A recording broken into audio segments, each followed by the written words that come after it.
sifa be mi falaka goto tawerno be benande wadai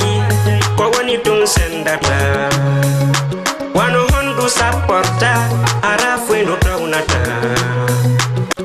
Voilà, et assalamu alaikum mon bendar de Chama TV. Assalamu alaikum kala andono do ngandi tous les lundis 22h 23h 15 wala 30 wala 0 minutes ça dépend e mum haray no andi émission Labhaye Pooyi no wodi hande kadi ala tawni en émission men on ka Labhaye Pooyi hande non en duda hala moƴƴa passé wawdo hala ari takko e men e yewtugol fi culture guinéen on ka émission Labhaye Pooyi do ngani Labhaye Pooyi souvent ñando merde surprise njano e yewtuden e jama on ka émission men do et puis do ngandi télévision ko Jama TV. Donc Amadou Badiang avant tout d'abord en salmina kala ni ra men e babira men wonbe dal Jama TV kala mon dawno maga alante ko satte hore mum wiyen yo Allah wala don ittore jammo jere wonen hunde wotere parce que dum do ngayente janani laggine ko gotum ko en gotum wonen hunde wotere do ngando hande ko leetu adri layretu adri woni hande suumaye yahi fokkiti parce que se ndu lanni ndu artata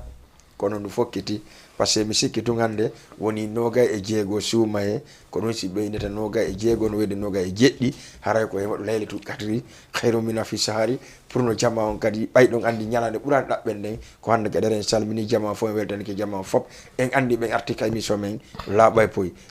30 minutes émission 30 minutes appel yewti den kadi e artiste jo mo invite den wala promoteur jo mo invite wala manager mo invite den ka Jama TV. Amadou Badiang, assalamu alaikum.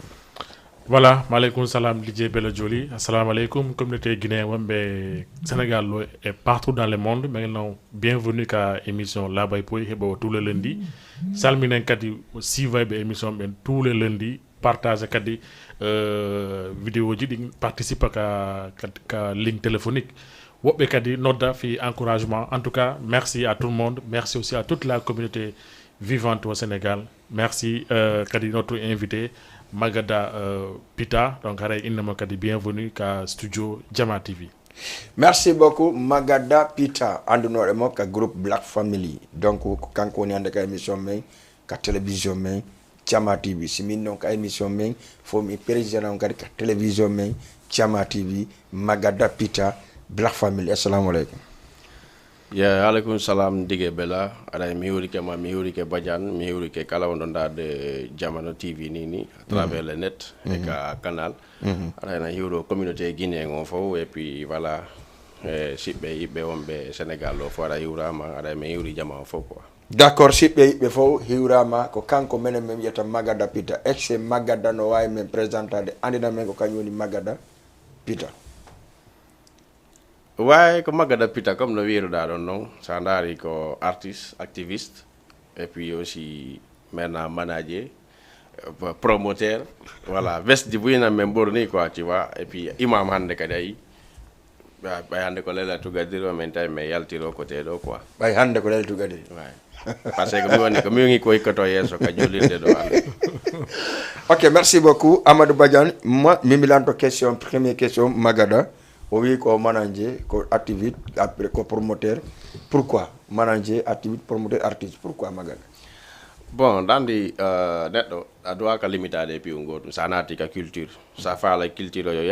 il faut que voilà branche du bouillon mon quoi. Parce que si minimum artiste kalando Magada ko affaire artistique andirimo. Tu vois? Si ya iwi donc adi wari on wanati promoteur yagal wadu go wana concert di parce que o tawno wodi ko manki. Tay mami adda pousse mi afi à Portugal donc adi. Si wi donc adi me ya mi tay sandari ya beaucoup de artistes guinéens basés au Sénégal foot et musique mais côté managérial on no manki. C'est pour cela mi porti volontaire ya go wada formation management fi walita gol ben donc kadi quoi parce que neddo kadi kala ko nataw il faut anda hunene na ya immotung plonzo da kan e didere ndi anda siko nora won tong ma siko liji ma si tawi ko didere simple il faut kadi ya wada formation fi dum donc quoi mais dum non faut ça tun autour ender culture woni quoi culture ngandi culture ande do di branche maintenant ça yi din non domaine di faut ko be memi seda pour apporter goto ngi culture guinéen ko. Merci beaucoup Magada minani dayna ka côté promoteur yagal no wodi ko manki seda darde it manki to gol ko manki no kon dum manki côté dum do. Premièrement ça manque de moyens. Deuxièmement manque de professionnalisme. Ouais. Manki mo yano ça ndari enen promoteur wonɓe ɗo ɓen professionnel yagal ngal no manki buy financement kan no manki buy démarche ji ɗin kadi no manki buy quoi ko ɗum noon kadi il faut que ndara carrément kon no waɗen développirde ɗum par ce que ko min ma nanen ko goɗɗo kala ko natta il faut anda hunde nde wonɗa wadde nden ko ɗum ɗo na amateur wone mum quoi il faut ya yiltoɗa e mayre ndara carrément ko wonɗa wadde kon ko honɗum ko honɗum ɗowaɗa wadde fiire sisugo ko wonɗa wadde kon mais sa ari tun a hokkike hunde nde anda ko honɗum wonɗa wadde aray c'est un peu gauche quoi. D'accord, aray no wodi ko manki côté professionnel yagal ngal e côté ɗum donc Magada en ari kamɓe voilà vous êtes professionnel kon ɗum maran ɗon mélomane guiné on pour l'instant tawata ko men yiyata ko woni professionnel. Non, c'est pas men ari min na hande min man je suis le premier à mener Baléza ici à Dakar. Je suis le seul concert guinéen waɗɗo Dakar ɗo rediffusa télé sénégalais télé guinéen DSTV et RTZ Guinée. Ça c'est en 2013. Depuis ɗum kadi sika on concert wattali taw. Tu vois? Mais pourquoi no waɗɗa on concert ɗon voilà. Dernier concert? Na wona dernier concert de. Non, quoi oui, c'est vrai. Mini siga on non ɗum. Voilà, c'est comme ça. Mi watti kadi concert kadi ɗo ka stade Bamar Diop. J'ai amené Abraham Singa, mi addi Thierno Thiopi, mi addi Thierno Mamadou, mi addi Zagazay. Mais quand même faut nande on feƴƴiri quoi. Tandis si minima hande si denka culture piiji ɗin busa hande sa ari fi sans ugo parce que sa ndaari wonno hande ko min ma ko 2013 wonno concert mo meeɗa wadde. Mais si yeeya anda carrément nga waɗi goɗɗum yimɓe ɓe jama on oɗo yeeyo ɓe apprécie ko ɓe sabotu par ce que ko ɗum jooɗono ko ɗum woni Dakar ɗo quoi oɗo yeeyo ɓe apprécie ko wonda wadde kon ko ɓe sabotu ko watta ko ɗum fuɗɗori e ma fuɗɗori e ma e sabotu gonga min non min concert non andi kon to woni voilà non ko Labhaye poy wonne ko Labhaye poy ko ɗum waɗi siɗen laɓɓinande parce que a wi ko wonno wadde kon na professionnel donc ça commence là-bas c'est pour cela que woɓɓe kadi si ɓe wadde ɓe na professionnel walla ɓe sabota non enfin andi si minima wona prof non si minima prof wona prof min nama goɗɗum na professionnel écoute moi min manque de professionnalisme mais wona professionnel ça fait non c'est la même chose non non de manque donc non si tawi manque abo andi goɗɗo ɗa wawi fuɗɗade goɗɗum aɗa anda mais si ya woni volontaire waɗugol ɗum mais danga wara gesu ndara ko honɗum wonɗa wadde ko honno waɗirta sa waɗi nde wotere waɗi a waɗi échec waɗi deux fois waɗi échec a dowa darde hoorema kadi mais piidi go no wodi ko waɗɗa professionnel yaga fo si tawi jama ono sabotude professionnel yaga maga ma yiyatako par ce que ɗa wawi wadde ɗo concert waɗa concert son et lumiére et tout ça mais jour concert o si yimɓe ari al jama yata réussite événement o ngoy ko ɓeyni ko échec malgré an côté ma a waɗi tout ce qui est professionnel par ce que a waɗi promotion ma o a addani artiste on podium mo mérite heɓugol on a waɗi fop mais en côté ma a waɗi professionnel yagal mais manque de professionnalisme yagal ngal na on côté ɗo wano hande par ce que mi yiya d'abord contrat ji promoteur ɓe goye artiste ɓe ɗo taw ɗum noon ɗum taw c'est étonnant par ce que na contrat ko décharge woni wadde waɗenugol bela jonni artiste tel somme avance restant na contrat no ko décharge non faut no manque de professionnalisme tawa parce que wano hande lando je me rappelle bien manaje oɗo Isaac India Rayali première fois ko mi naɓanimo contrat pour parce que on tuma kanko no manaje Thierno Thiopi ɓa o yi o niveau kanko o neeɓi ka culture mais c'est la première fois mo ya contrat woni ɗo professionnel ni parce que je l'amene contrat de 12 pages tous les détails ala ko acca nder contrat si arti donc les jours on mbo arta so wari ko woni programme ma kon hay heure ñametema kon fof no ko nder contrat ala ko acca ari kadi respecté ha lanni a emmi hoodi ko ɗum ɗo woni professionnalisme yaga na wondema ko yennugo ko moɓugol yimɓe ɓen anda wawa wadde kon ɗuma waɗa professionnalisme carrément ha ko doole ma ɗe gatti ɗum mais wigol an ɓaya waɗi yimɓe ɓen ara e mayimɓe ɓen arta ɗum ɗon na on côté ɗo wano sabotage kadi ɗum ɗon tawaka e professionnalisme yaga. Ok, merci beaucoup waray Diama TV Amadou Badiane. Voilà, Magada, voilà. J'ai juste une question. Ça a un manque de professionnel. Certes, garayi ko tourné mum to an ko solution on no marda fi ɗum. Voilà, d'abord si minimum manque de professionnel hande en faut comme problème ɗo wonde parce que d'abord artisan so négocie contrat a hendi ke artisan d'abord professionnel de débat négociation contrat ma sa négocie contrat ngi artisan a hendi kam normalement kala ko woni ka nder contrat da doit respectude artisan kadi respecta ko woni ka contrat mako ko conseil jel wata ɗo ya probléme ji nder ton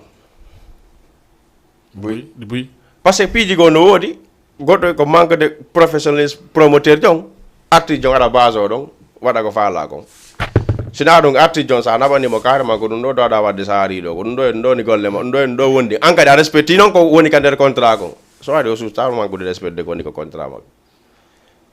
tu vois mais sa daari pro ni concert waɗowo ɗo a lanna bimbi daña ɗon ka yiɗi détail ji c'est ça ko mi ala mana manque de professionnalisme et manque de financement fo no to stratégie de travail fop no nder to par ce que wono hande sa inni miɗo jogitiɗo 1 million na faala wadde concert mo 5 millions joni a ƴetti exemple 500 000 avancé arti jon a ƴetti 500 000 a fuɗɗi ke nadde ka flyers e ɗuma joni hiɗa bi oya 5 millions fo e billet ɗuma yawoya yeeyi 2 millions billet frère aɗa tie dans les pétrins si yeyle kadi ha comment on appelle ça si yeeyi ha créé structure premier base structure ko fond kono noon on ɗon fond heɓorta c'est très simple on anda min badian en lotato en créé yiɗo structure ngin exemple ɗo ni joni on no Diama Events en créé ɗuma maintenant avant de se lancer dans des grands projets on peut débuter sur des petits projets pour créer des fonds on hande to ate dans l'immobilier oɗo no e mago min ina domaine go mo ɓe men d'abord doit faire quelque chose waɗa e goɗɗum ka caisse d'abord c'est waɗi goɗɗum ka caisse en fuɗɗori avec des petites activités wono hande parce que avant ça remarque promoté waɗano promotion avant ko tournoi ji organisé no ɓe waɗani ɗin tournoi ji si yeeya final waɗi ɓaɗa entrée si heeɓi ke seeɗa par ce que kadi sa faala fondude goɗɗum na ko heɓa o gundan komi jonjo concert si waɗi ɗo joni heewi tef mbuuɗi heeɓi ke mo beyna min paran o komi yittuno 1 million jonnan 3 millions waɗaɗi ɗo c'est pas comme ça qu'on travaille so hande so heeɓi 5 millions andi ja e 5 millions d'intérêt on maintenant on prend les 2 millions ɗen partage ɗin ɗon les 3 millions ɗi wonta ka caisse fi prochain concert mais aujourd'hui chaque console ko ino ko jungo par ce que ɗo taw ko taaɓe woni gaduma e promotion est ce que non ɗum na manque de confiance entre wonɓe e golluduɗo ɓen andi min wano hande badian si mi ala confiance ma e goldata kono wata no gollu tanke ɓuuri yaltala non jonno mais mbuuɗi joni mbuuɗi woni hakkude men joni badian écoute-moi il y a des gens ici ko fandi ɓe woni 10 ans 10 ans on fo ɓe ala confiance yaɓe gollidude ça veut dire quoi ça veut dire d'abord toi même tu n'es pas honnête non à la sens parce que mi gandi badian c'est ngala seconde wotere gollidete il y a beaucoup de promoteurs ɓe anduɗa hoore ma men gollidi e piiji buy mais ko nde wotere men gollidata si feƴƴi ɗo men gollidata même des artistes nde wotere men gollidata si feƴƴi ɗo men gollidata par ce que andi ko fiyon ɗum sina ɗum sen fuɗɗi ke golde ɗen golle ɗon fo yo andu ñande jour concert on badian gollene woni hoore mum bela gollene magada gollene hoore mum goto ala golle collectif nandade no mi heɓiɗa tikke o ɗa mi yeeya koye mataka ƴiifan an kadi waɗa ɗum ɗa maggoy waɗa ɗa hande mi e jama TV publicité ko 5 000 mi ara minɗa ko 15 000 c'est comme ça on travaille mo ɓe dara no wuurira ɗum o mais ara na golle wona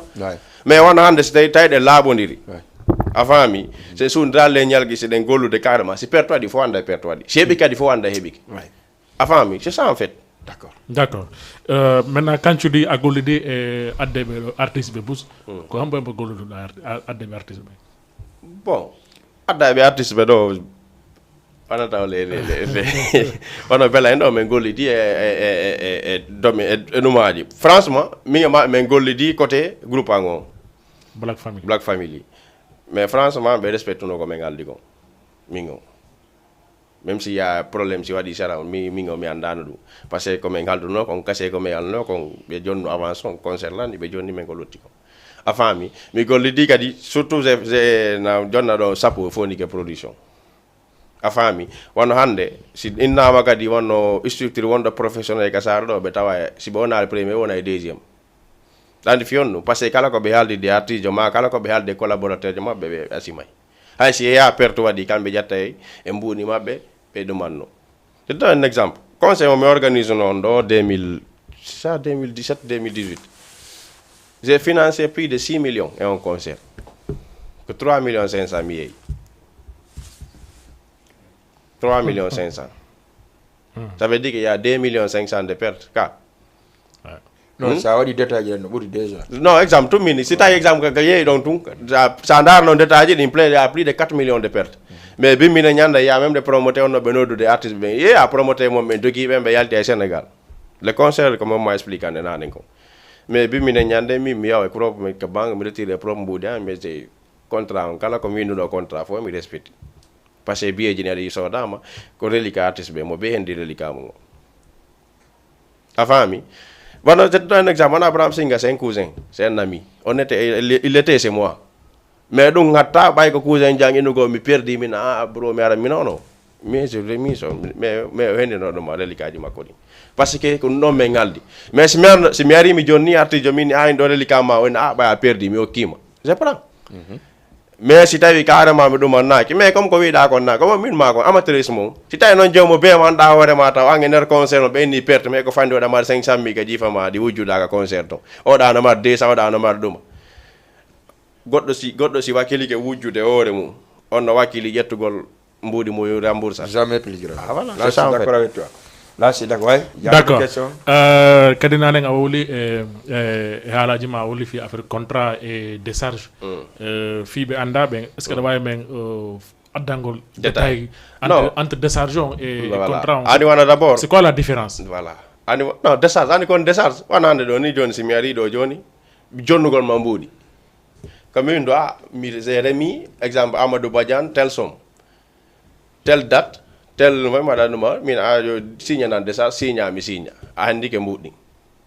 a faami mais contrat c'est pas comme ça contrat d'abord joni parce que joni artiste ɓen ça tous les artistes professionnels ça addaniɓe kamɓe envoyé tama contrat maɓɓe on e condition ji maɓɓe ɗin ɓennama exemple je quitte en Guinée cachet on ko temps 3 billets d'avion 5 billets d'avion 10 billets d'avion tant logement hôtel chambre tel ɗum ɗo voiture de luxe non ndara ko arrangement ko regarde si arrangement na wawi ɗum ɗo mi wawata yewto ha fottano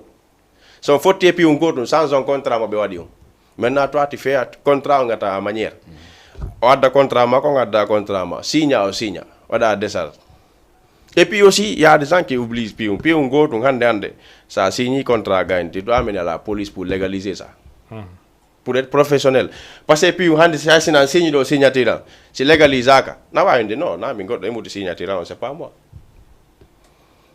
mais si mi signe do a signe mi nabi police mi légalise Amadou Badiana tant no doa Magada tant si concert on gasi mi yabi ka police mi jetti kadanta jetti ka mi légalise mi jetti mi jogike tango si mi nabi police policier tun taw jarabe la no ma explication bande carrément c'est contrat valable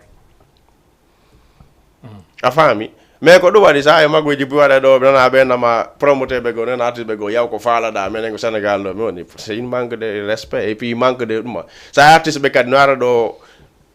waɗa manque de ɗuma respect envers promoteur ɓe gon ton ko promoteur ɓe waɗi kadi dans tous les côtés kon côté ɗo ma expliquande contrat no woodi commune ma décharge kon ko ɗum non andingol ma a hendike mbuɗɗi mais contrat o waɗa simi andima a hendike mbuɗi lutti ɗum ɗo ko ɗum ɗo woni mais joni janggo ange artiste jon so heeɓi probléme hôtel kon to wultato manam décharge on ko seede ko décharge on ko seede a endike mbuɗɗi mais joni noon so heeɓoy probléme hôtel on to hollatala miɗo windunomi losde hôtel Magada, une question. D'accord, allez-y. Magada, il y a une question que je pose à des côtés artistes guinéens. Parce que il y a des artistes guinéens. Est-ce que les artistes guinéens ont un contrat? Bouya maɓɓe no andi, bouya maɓɓe no ganda. Parce que quand il y a je donne un exemple. On conseille m'expliquer andama min artiste mi yewde manager mako ha gayni min mi envoyé mbuɗɗin jang andi artiste jonko no ini lan sa envoyé manager yang mbuɗɗin kanko joano e tama sa fala mi joane conseil on envoyé mbuɗɗin e jungo d'abord il y a une manque de confiance entre les managers et les artistes parce que wosi mbuɗɗi yote ko manager makko arta joane lan conseil o si mi hendi ke so hendi kanko mbuɗɗi yonde way conseil ango laatike. Merci beaucoup Magada. Parce que pourquoi mi landima ɗum kono woɗiɗa noon min depuis que mi akkiti jouingo concert mi yehi grand théâtre ko nde wotere mi naɓi contrat mo mi windi ɓe windani mi contrat no yarata noon ɓe wi à part de ma laati travaille avec ce contrat ha wiyata ko hande ko on contrat mi jogui c'est à dire contrat ji kono wiɗa no nane a waɗa contrat mo 12 pages mo 11 pages mo 10 pages fof no woodi ça dépend e détail ji ɗi falɗa wadde to en gros je sais mais anabana dum artiste guinéen jego o lira premier article 1 et 2 tun o liba ko heddi ko c'est non tigi wada jangude tam wona c'est trop non c'est wada jangude mais wodi doit de jangande mo anda ko on woni contrat parce que nous on a vécu avec beaucoup de artistes ça mais voilà. Attends avant tout d'abord qui doit négocier le contrat hein c'est le manager c'est le manager donne un exemple c'est le manager on ande il y a des artistes professionnels ko weldo do ba yew dego wanda ma fawedi mais sewti ka négociation tu parles avec les managers. Parce que d'abord, même structure mongon, parce que c'est lui le président de structure, c'est lui qui doit signer le moment. Mais hande ka disi ina ma négociation contrat comme manager. Parce que hande ça on a manager. Ala arti jong on signe di contrat. Jong kan ko ni yade ka podium so. Est-ce que moi moment mo yade ka podium so do mo ay dara do lita ka di fietu go mbudi mundi mayno go lundo. Est-ce que d'abord dans di contrat un vrai contrat. Ça jonni ko mana ça jonni arti jo 1%. Wala gay 50% avant yo jaw ka wode podium do jaw jonde ya ko 50% mako be 72 landoto avant non mais woni ka contrat jon non ko woni ka contrat kon ça signi 72 heures avant événement 72 heures on fait yara andata jon no mari priorité yettugol billet d'avion mu ngota parce que à respecter les contrats ara ka dit n'a rien à lui dire mais jon ande jon ngi jon artisan commanderes parce que ça arrive. Il y a arti jong hande inna mi hento mbudi anni simi yaga concert wona ha zu gongol yona mbudi makko ni on naw yata concert si boni ben arti jong chali ardi suwa be o tako détail wono nder tongo mais signer un contrat 72 heures avant mo jode ka avant concert on relégamment est-ce que c'est pas un risque aussi envers le promoteur? Non, non. 72 heures. Tous les contrats. 72 heures, c'est 3 jours. Hein? C'est 3 jours avant le concert. Voilà. Tous les contrats. Donnez-moi 3 jours avant le concert. Tu sais, il y a des différents... Est-ce que c'est sous-diqué? Non, il y a différents contrats. Il y a des contrats qui donnent les 50%. Après, 24 heures avant, tu donnes les 25%. Après, aussi, il y a des jours dernier concert, tu donnes le reste. Parce que aussi, si tu as deux concerts normalement, pour un artiste, si tu donnes les 50%, tu donnes 25-25. Ouais. Premier jour concert, moi j'attends avant de jouer au podium, à 25%. Janko avant de jouer, on a 25%. Parce qu'on a ça, j'ai dit artiste, à Johnny 25% macon, à 50% macon, concert goto aujourd'hui, deuxième concert on, quoi dit, lui il s'en fiche. Le problème est artiste c'est Erika de concert, autant que goto wonton. So respect les prestations macon, hay c'est mboude baga Johnny mboude macon. Parce que contrat. Alors, ay nana mo si yimbe hebi ke mi yobete.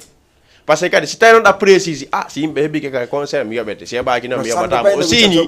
o signi. Non so wari o tay yimbe ala to mo andi mbudi abaki mo. Ara ko négociation. Jonno ça veut dire que concert on faut ça dépend ça dépend eduma. Magada. Hari ko Black Family Magada woni. Joni Magada jali ko woni aki mugol.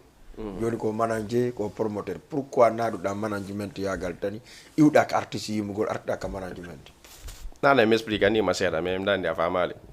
dans wanande je te donne un exemple ay jon Black Family reste Black Family mais est-ce que Black Family comme boni mo bento ferno non Black Family ay jon tis bi flono to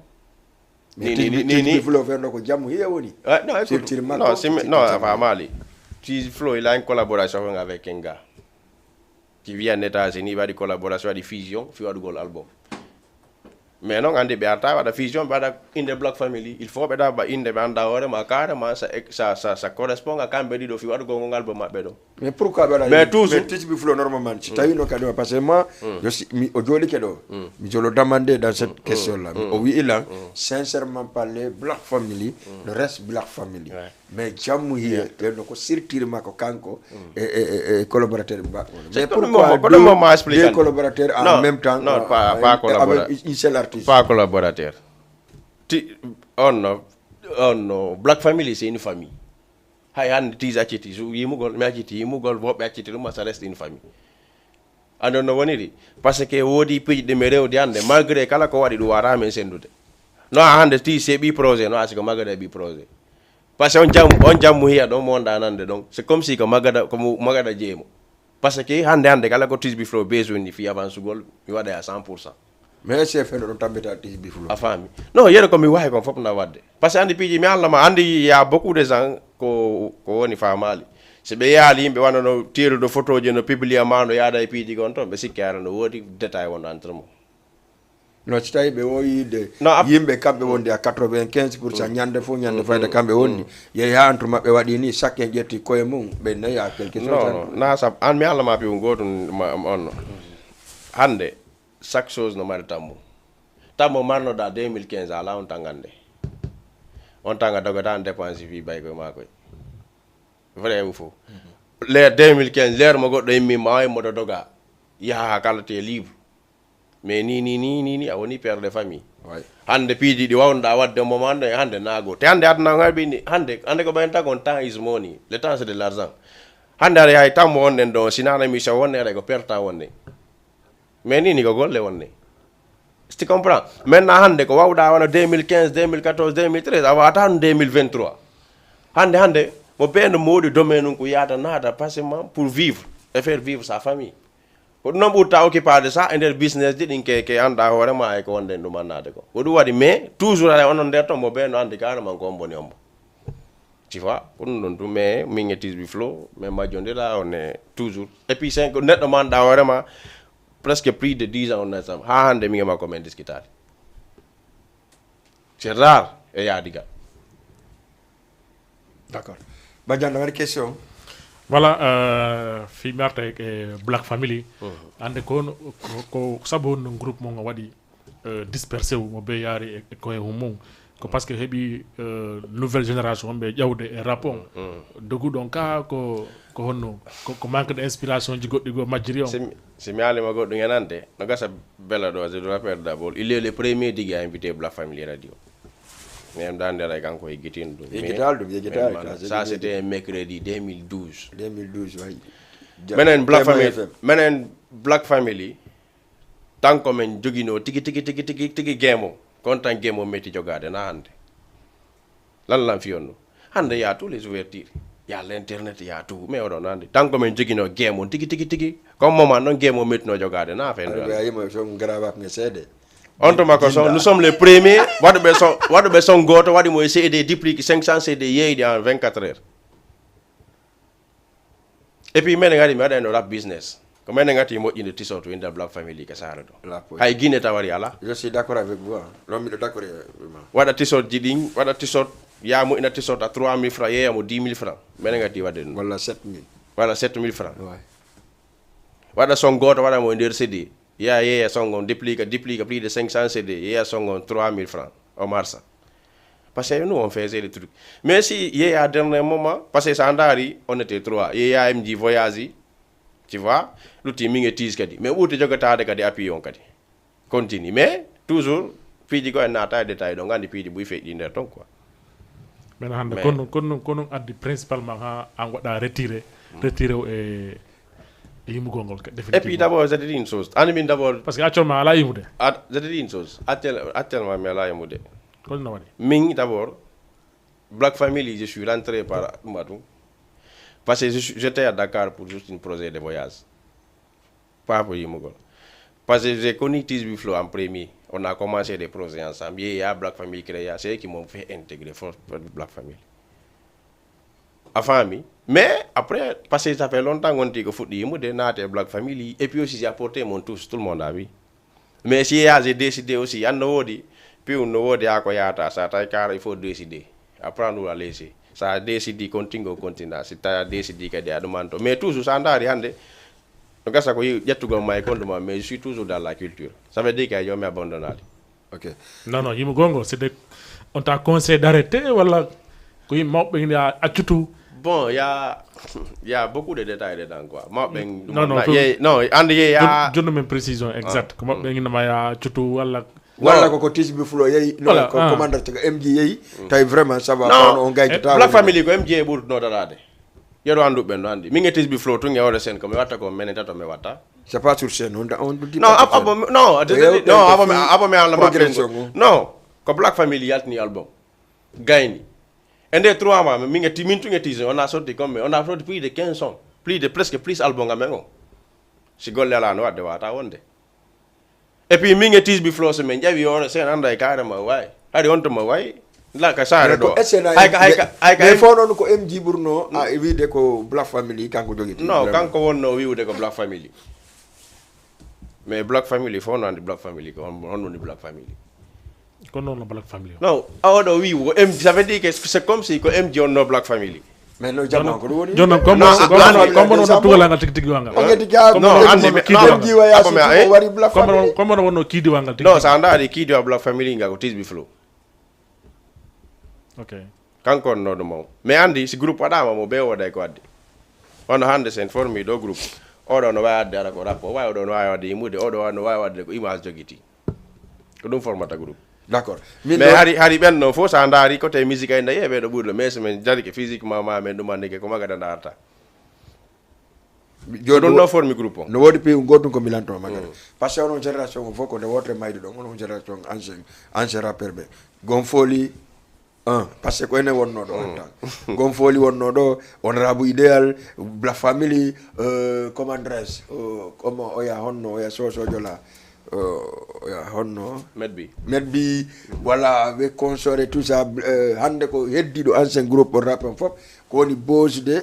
fala progrès de burni ko hesbo rap mais on heddi be fo vraiment vous êtes ko kawo yawdo de votre mais pourquoi famali parce que non mene me yali kawo de votre t'as pas compris donc ça pidi ko no détail di fala kan nade parce que c'est sensible pidi ko no abo me ala c'est là-bas point ni allez ko là-bas point écoute-moi ko premier parti ko wonde na deuxième parti voilà OK il faut magada tu magada ko nda yo demu ndande mi ngala hala mi wala magada mais abo family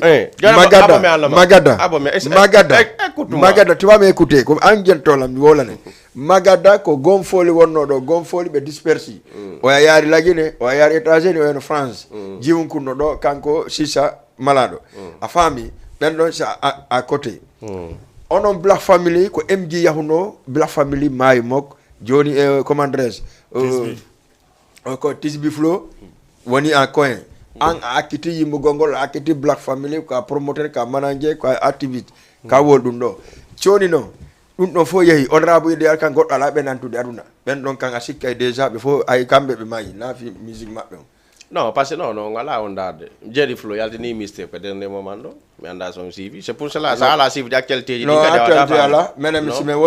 woni ka ker d'actualité tay go yat ni mistake non parce que d'abord non d'abord no ersini d'abord en tant que digi non ersini non vrai non vrai non tu me dis pas en tant que digi non ande ko fiondu mi demande artiste abolang artiste financier do mistake il a fait des sons avec tous les artistes presque on utilise bi flow on do muslim e fobe do manni o yaltini do mistake waddo suma ender hande plateforme jewda wadara no mo woni ka YouTube woni ka radioji fop no tegude do mo ansa ni anda fi non c'est ça que je dis en tant que digue ay ni ari wala wadde dum don exemple MJ ko ane mboye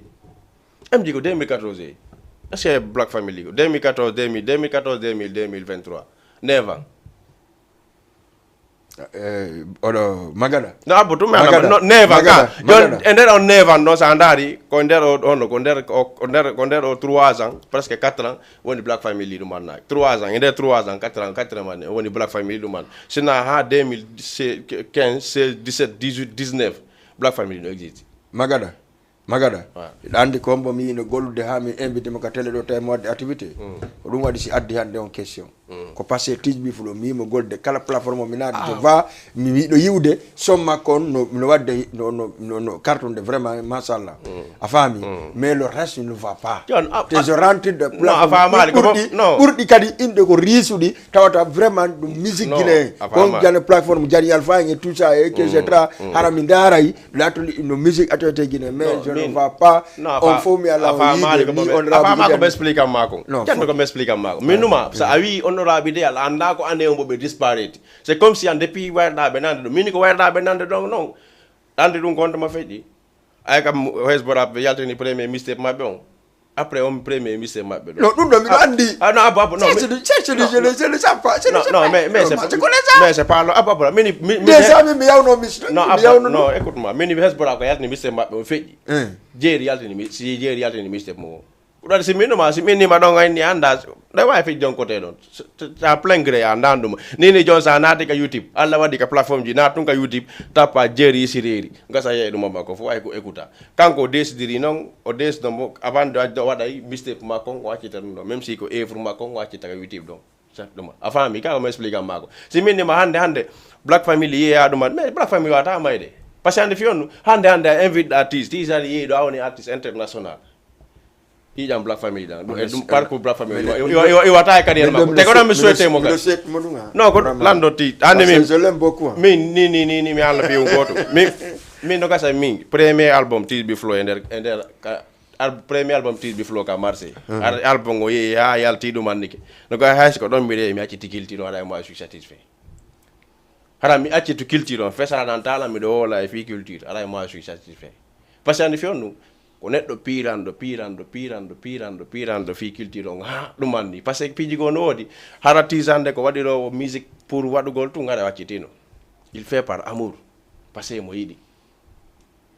a faami siko wonnoɗo waɗide musique fi besoin maɗa ɓeygoye jiw waɗa o décourage nokki ɗeeɓi par ce que bus no woodi ɓe o atti fuɗɗa ɗo yeeya fuɗɗiki accimo e nder mum kadi ça veut dire qu'il a l'amour ce qu'il fait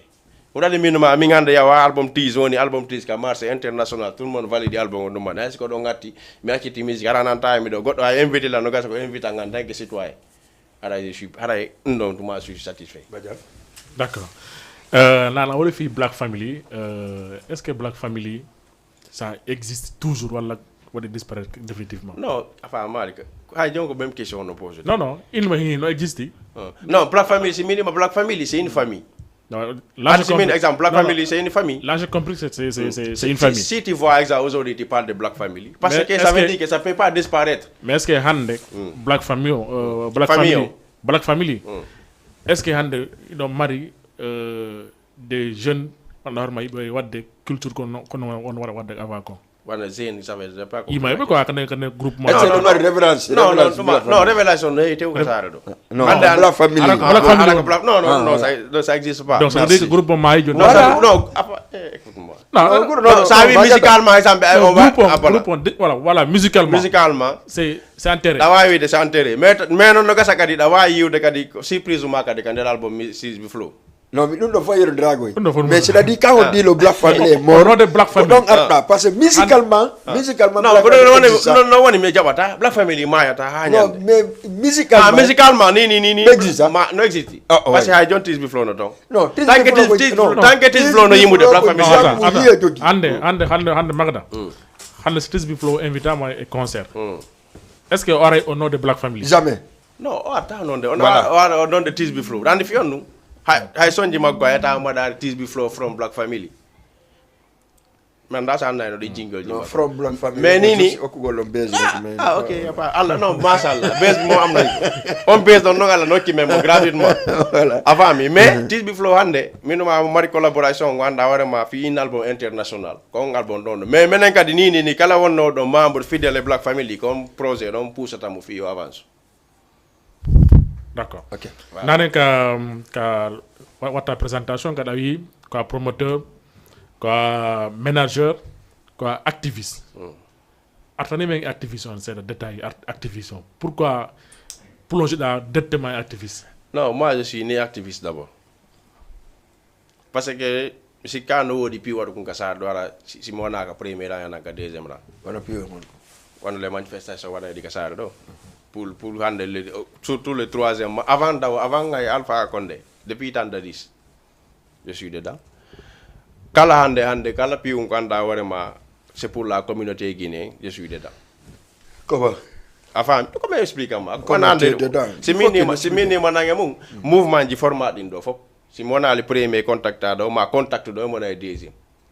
avant mi hande hay piyo busna ko non fajja au nom de la culture wonnobe do ala initiation ko mi ngani afami on hande activité culturelle ji sa no wada no on non de fi activiste bon be do be fi ma jama on fo photo na gotum parce que y a différents trucs won go l'activiste parce que activiste on pousse no ce que de ça on activiste joko on attaque go pouvoir non il y a beaucoup des activités qu'on faisait ici quand vraiment ça fait partie de parce que on hande je donne un exemple on premier match digue contre artiste comme organisé Comme organisation. C'est moi qui a initié ça. Pourquoi tu n'as pas fait? Pourquoi tu n'as pas continué? Pourquoi continuer? Non, ah bon, regardez. Non, mais Minisi, non. Depuis culture on est là. Ha hande ko on toma duma dige be duma atel kitire be duma récompensado. C'est moi qui a fait ici pour faire ça pour la première fois. Ala ko wadano kadi problème bi di wadando. Mais min problème mango fo no anlang. Na yori o da fejiti. Si mi décidi goddu ngas ko non tigide. Sina ga yori ko walla ko waday. Mara ko laamu interdit waday. No gasa be dige be jogino din diplôme de reconnaissance je depuis donc kadi be de diplôme de reconnaissance. Quand tu dois non, parce que nous mettons. Voilà, donc on a fait ça nyani. On a digé be on demande ara basement yani. Atawano. Avant mi digé be on no be do be fo. Ara ko basement mo jay non. Non, man mi digé be on no parce que ben la ma ande ma don. Digé be tawano. Artiste no tawano. Activiste no tawano. Hay no wodi anda wore ma hay on to ma be wonno be coordonnateur do mondo, comment on appelle ça? Le moyen guiné. Ben faut me décerner le diplôme. J'ai fait ça à Nyani ici. J'ai initié ça avec Midoumani, on a fait ça. Critique Diala, mais c'est le plus grand événement de Guinée ici au Sénégal. D'accord. Attends, Diama TV, deuxième partie, on a regardé, akita numéro de téléphone, Bouino Landa de gars, et c'est bon. Haray numéro de téléphone, et voilà, Didi, Natong, juste mon calagetta, une minute, parole. 78 116 82 38 78 116 82 38 voilà 206 209 plus 54 206 209 plus 54 non donc si on fala yow de Magada Black Family arten ka dernière partie parce que deuxième partie on da garde Magada Black Family Magada ter téléphone Magada artiste be wombe do me fo Guinée be ouais mo yiɗa no wiya kañum yimata mo yiɗa no yiɗa kañum yimata manam fedadi on bonni culture on bonni musique guinéen on ɗo e Sénégal hamɓe bonni onon artiste ɓe on ɓe ɗo onno men bonniri ko par ce que mo yiɗa o joni groupe minen forme 5 mais digue mais Allah ma piwum goto ko promoteur ɓe jeli on ɗo ɓe anda ko nen promoteur yagal promoteur ɗuɗa ɗo on ɗuɗɗo de passé onon ɗum ɗo yoni modol non men ɗuɗa ɗo on ɗo parce que soi-disant promoteur de ça parce que awara jom mi adi ka artiste mi Allah ma piwum goto on hande min si mo ni artiste jo min ni ko mi artiste jo mi winda ni ori an texte ngure la ko re wala ko mbude mon ƴettude mi ya avant mi ay non si mi Allah ma piwum goto sino bonni non ben no wodi artiste bonno be tilti non ko onon be promoteur yetta premier auditeur wala auditrice ka Diama TV assalamu alaikum alaikum salam on jarama no e jang jantu alhamdulillah onol no aysude no wayto Hamidou jeey ko jantu Hamidou Diallo aslam drive d'accord Hamidou meɗen heeɗima voilà go Magada par rapport et Black Family voilà Magada ni wondema tant que tisbino to on haray ça veut dire que Black Family no existe mais tout récemment mimi tisbi flow e mojo bere wiitede jam hiya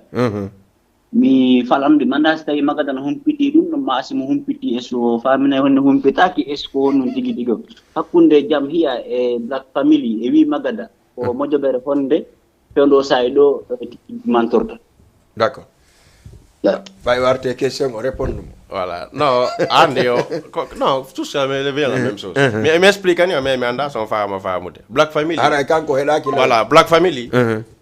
pour tisbi flow Magada Prési Sellu Alpha c'est tout un monde jono ye ya comme ma Magada décidi kanyu stopper musique on tu wa artiste bi flow kanyu ina explique et puis Black Family ko groupe na solo mi fala ya na bon même explication oui est-ce que jamu here et Black Family est-ce que don famondiri à l'interne entre vous non vu que actuellement Black Family existe Black Family jono ko jam avant ko minuma jam c'est la question que écoute-moi wana hande hay wana min mi ala yimude ko tisbi flow to wona yimude ko no faalo yede ko inu Black Family kadi d'accord c'est une question quoi non c'est possible question non No, si Più tawi goto. si No, tawi con trois éléments con trois éléments ɗiɗo acciti o yo so fala ma yettugorele continent Oh, in ne. Non, non existe. Bien sûr. Dans tous les groupes du monde. non, Écoute-moi. Magada. Depuis musique foodi ande mina li goto groupe wada fo accita goto pe daro ina ko kañum woni nden groupe ɗo Magada yo. parce que mo beno marno inde personnel Magada. John Tisbi Flow ko jammuya woni groupe makko parce que jammuya won notode ande fi on ɗum kadi comme il explique am mako parce que mari collaboration kanko e ɗo parce que si tawi o jammuya ɗon andi ko adi ɗum ɗon parce que yani collaboration sina ɗum ça reste Tisbi Flow accu mi artanama joni Magada Alsana e Alsayni ka sinnama Sana e Sayni fiiso e maayo ene taki Alsayni tum ha joni ko ciwtaɓe o wiyata Magada e kottumi yetoma ɗon kadi ko e kottumi yetoma si si tawno Black family perdano few contrôle Tisbi Flow wawatano yahude jammuya par ce que miɗo reeni ɗo hande par exemple honorable ide a konno wiɗene ni ko ɓe jelo wonno to yimoɓe mais hande Tisbi o ya honno jeeri ko honorable ide woni joni non ko jeeri isireeri na honorable de jeeri isireeri sa anda men forma ma ando artu ko artiste yiɓɓe voilà artiste ɓe kon ɗawno min kono promoteur on bonndi ɗum bisimilla par ce que a wi no menen immuy ɗo ɗa boy onon go yiya ɗo d' abord pay ko no immoɗo hara mo fuɗɗi immude o fuu so anda il connaît rien onon tigi écoute ara on suusta écoude soñji mon ni ka noppi mum musina e ngoore walla haɗa men heɗota ko hay no mara heɗta ko mais so dani tum pay ko son ɗum ande ke o immoto o doga o naata e sa arde o ɗaɓɓa yimɓe o lowa jaga jaaje o ara o remplissana ɗuma mon on kono noon ɓuuri wawede yimɓude Sénégal fof no ɓuuri marde yimɓe kam non ɓuuri marde yimɓe ɓuuri wawde yimɓude Sénégal fof nane a wii haala o to wiwɗa en gollidi onon en tant que artiste golduɗen mi remplisi condition ji c'est pas question que on wawata mi ɗola ɗo wawi yimude ƴette moi je vous pré partager la yiɗi ko giggol par ce que min artiste wonɓe ɗo ɓe fof hino bajan ɗo morganité concert kono hinne o ƴette goɗɗo tuminamo awa mais min mi sita ƴetteɓe ande fi yon ɗum min mi ƴettali goɗɗo fiɗamari yimɓe ala yimɓe ango mi ƴetta goɗɗo jona bola mi ande an bela mi allama piw go e groupe onda ango ɗum woni conviction ma o wodayasi ko ɗiɗo tato ɓe suɓata ɓe anɗa hoorema carrément ko talam maɓɓe on dada na yimɓe maɓɓe mais ɓe yalutuɓe na no suɓirta joni noon an tun a wayi noon e nde groupe sa suuɓi goto ɓeyɗa suuɓa e 20 ça veut dire que 22 ko 2 personnes plus 20 personnes ça veut ɓeyɗa ɗiɗo feeñata hay anko ɗum ɗon ni conviction ma par ce que anko ka talan on ɗa dade na ko luɗuma ko lutti kono ɗum aya promoteur ɓeyna ɗo arti jon si ari ɗo yo natto kanko ɗum gratuitement ko mata o walla ɓe o addi ɓen artiste ɓe jaɓa saɗa waɗi désordre ko ɗon fuɗɗi artiste ɓe jaɓa ɗum ɗon iya pay koye naldaro oɗo ɓeɗo tato nayo ɓeɗo ko menen gardi ça veut dire c'est de la merde frère donc c'est-à-dire ko angal mbawdi maɓɓe noon ka ko kon ɗum par ce que non na angal mbawdi maɓɓe de ko manque d' expérience e ɗuma yagal no waɗi pay ko immoto koye ɗo wanɗa hoorema haɗa premier son deuxième son mais yeey ɓe kaasi ɓe golde professionnellement sa contactal ɓe fi événement yata ɓe ara ɓe lando fi événement mais hoɓɓe go no woodi kañum ko comment on appelle ça ko argol tun hocco awa hollitiɗo ba carrément ison ari ɓe presti hara woɓɓe sa no woodi e nder concert mo gonon mbuɗɗe ɓe ƴettata ɓe finance ɓe sota ticket fi okkugol aroɓe ɗum noon tout no wadda mo ɓe conviction ɓe ɗaɓɓana hoorema e promotion ɗaɓɓan promotion gonno ɓe sadi mama job ɗo e ɗum wadda promotion ma ɓe ɗaɓɓana hoorema e promotion na meɗe fof ɓe stadi bamaji na me e stadi bamaji jo jibi fof buy accitino wadde soñji a joni ga sikki ko koye conseil e stadi bamaji job ɗo wattama artiste jo ɓe ara ɓe sojanama ɗoman conseil Iba Man wattama artiste c'est tawi ka vrai artiste parce que tous les grands artistes artiste hombo conseil Iba Man job wadɗo artiste ɓe arɓe noon hombo non buy hamɓe on ɗo woɗu goto wala bay poy wiɗa ka wollan goto oɗo exemple buy woɓɓe maɓɓe ɗo ko ɗum ɓe mantorta mais wiye sadima ma na artiste ɓe noon d' accord hande Magada sa indi hande sa wi ɗum ɗon sa wi artiste omɓe ɗo ɓe ɓe manque ɓe mari manque d' expérience hande onon ancienɓe ɓen ko hono ɗo ɗo wadde ha on ɗon change a ko ɗo waɗi simminma sa menen fof min ƴetti casque ɗum min naate côté managérial par ce que ni change gol limpiiji ɗon d' abord par ce que mi alama artiste jon taw artiste ɗo dowi ɓuuɗe manage je te donne un exemple terre à terre wonno le petit Diossa tant que petit wonno ɗo no no pay ko wa ko yimude 10 000 fois ɓuri mo few a faami kono il est structuré mais ari ɓe structure carrément ko ɓe yeeyi waɗa ɓe respecta par ce que a yiyatano mo sa yawna wawi yawnaɓe ƴettimo ɓe créé stage nde stage nde stage pay koy mo mari manager mo mari fof mo mari directeur artistique on a construit les petits yeeyi haw ɗumanni a faami joni noon ndaara ko yawno ɗum ɗon ɗin piiji ɗon ɗumanni carrément hari carrément sa invité mo en combien de fois ɗeɓamo gase pay no woodi ɓurɓe ma waɗi muto yo ɓaal ɓen gase hande par ce que kanko kadi mo jaɓi jeeyede mo woni e structure ɗumannade mais depuis ɗum ɗon kadi feƴƴi honto wala je donne un exemple il y a un groupe ici très très talentueux NG 224 ouais NG ouais très très très talentueux très de talent les draps et les trucs là les on Nigadou et Bipson hande bonnuma mais andi ko fiyon ɗum hande hadi ɓe visibilité maɓɓe o yalta par ce que ɓe jaɓali o manipulation ɗon